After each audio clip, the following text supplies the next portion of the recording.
मिथिला में जनेऊ उपनयन संस्कार केवल एक धार्मिक अनुष्ठान नहीं, बल्कि जीवन के सबसे महत्वपूर्ण संस्कारों में से एक माना जाता है।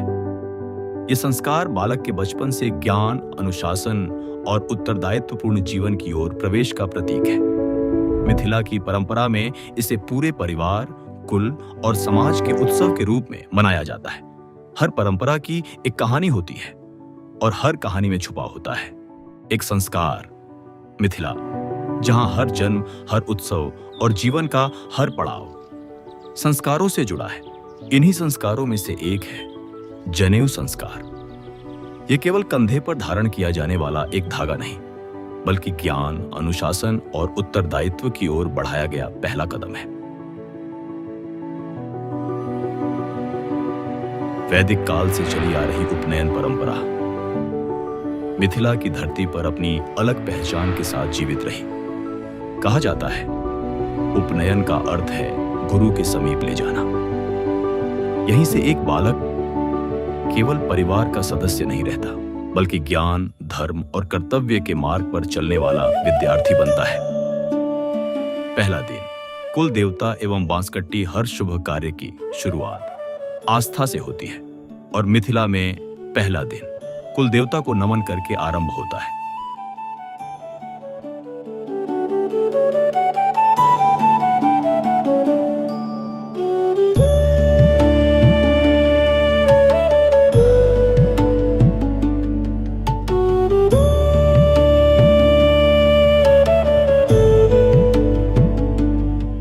परिवार के सभी सदस्य, रिश्तेदार और समाज के लोग एक साथ एकत्रित होते हैं। सबकी उपस्थिति में पूजा अर्चना के बाद आरंभ होती है एक महत्वपूर्ण परंपरा।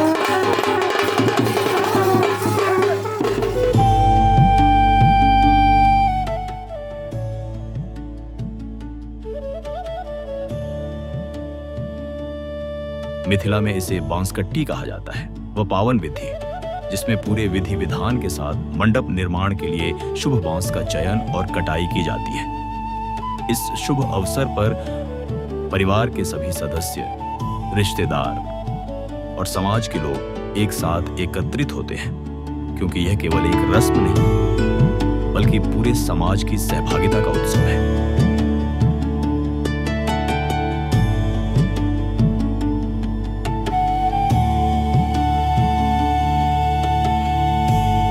इस परंपरा में सीधे, मजबूत और दोषरहित बांस का चयन करना अत्यंत आवश्यक माना जाता है। मान्यता है कि इसी पवित्र बांस से निर्मित मंडप आने वाले सभी वैदिक अनुष्ठानों का साक्षी बनता है। इसीलिए बांस का चयन पूरी सावधानी, श्रद्धा और शुभ मुहूर्त में किया जाता है, ताकि जनेऊ संस्कार की प्रत्येक विधि मंगलमय रूप से संपन्न हो सके।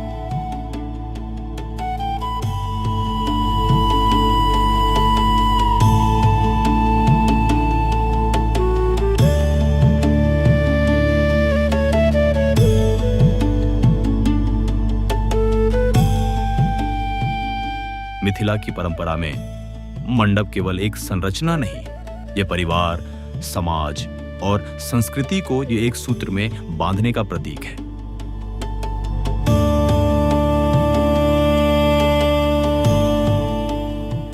यहां उस परंपरा की खूबसूरती केवल रस्मों में नहीं, बल्कि लोगों के साथ होने में है। समाज के लिए भी ये परंपरा अत्यंत महत्वपूर्ण मानी जाती है। परिवार के सदस्य, रिश्तेदार और गांव समाज के लोग सभी मिलकर इस संस्कार की प्रत्येक तैयारी में अपना योगदान देते हैं। तो कोई पूरे आयोजन की व्यवस्था में जुट जाता है। यही सामूहिक सहभागिता मिथिला की संस्कृति की सबसे बड़ी पहचान है, जहां कोई आयोजन केवल एक परिवार का नहीं बल्कि पूरे समाज का उत्सव बन जाता है।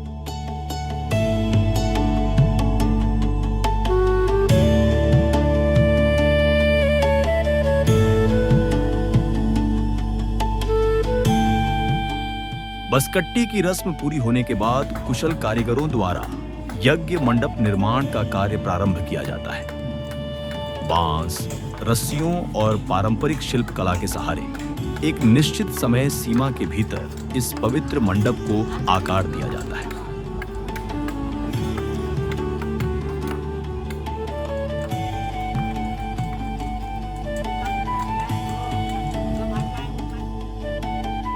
यह केवल निर्माण की प्रक्रिया नहीं बल्कि आस्था और सामूहिक सहभागिता का एक सुंदर उदाहरण है।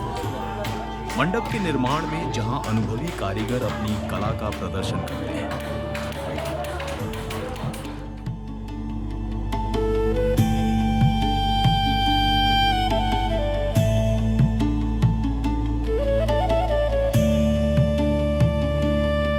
वहीं परिवार के सदस्य भी पूजा अर्चना और निर्माण कार्य में उत्साहपूर्वक भाग लेते हैं। हर बांस का खंभा, हर गांठ और हर सजावट श्रद्धा से जुड़ी होती है, क्योंकि यही मंडप आगे चलकर आराध्य देव की उपासना का केंद्र बनता है।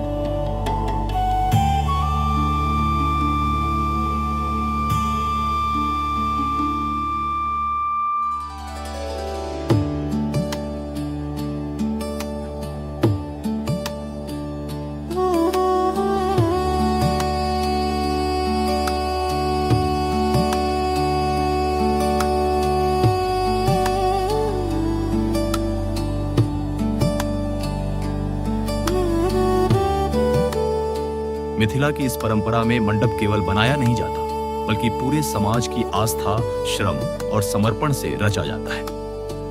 कारीगरों के हाथों की कुशलता, परिवार के सदस्यों की श्रद्धा और समाज के सहयोग से धीरे धीरे आकार लेता है यह पवित्र मंडप, जो आने वाले दिनों में भक्ति का केंद्र बनने वाला होता है।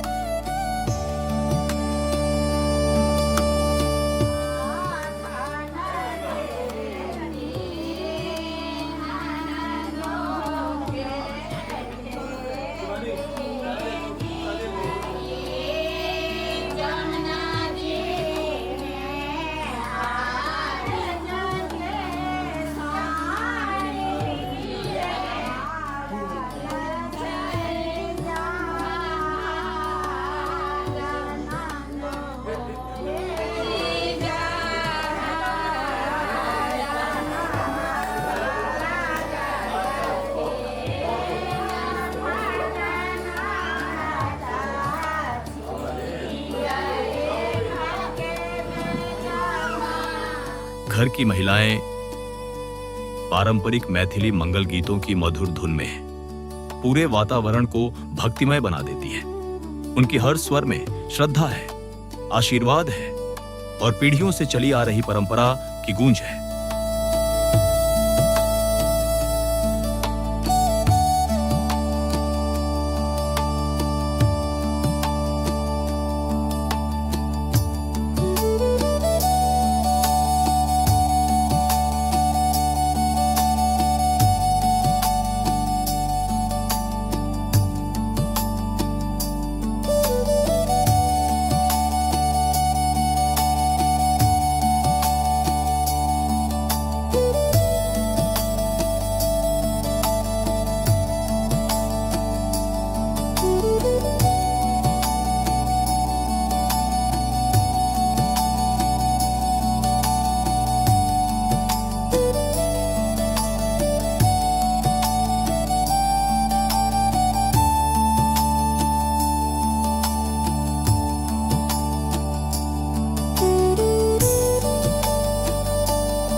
दूसरी ओर मंडप अपनी अंतिम तैयारियों की ओर बढ़ रहा है, मानो इन मंगल गीतों के माध्यम से देवताओं का आवाहन किया जा रहा हो। हर गीत, हर स्वर और हर मंत्र इस पावन संस्कार को और अधिक मंगलमय बनाने का निमंत्रण बन जाता है।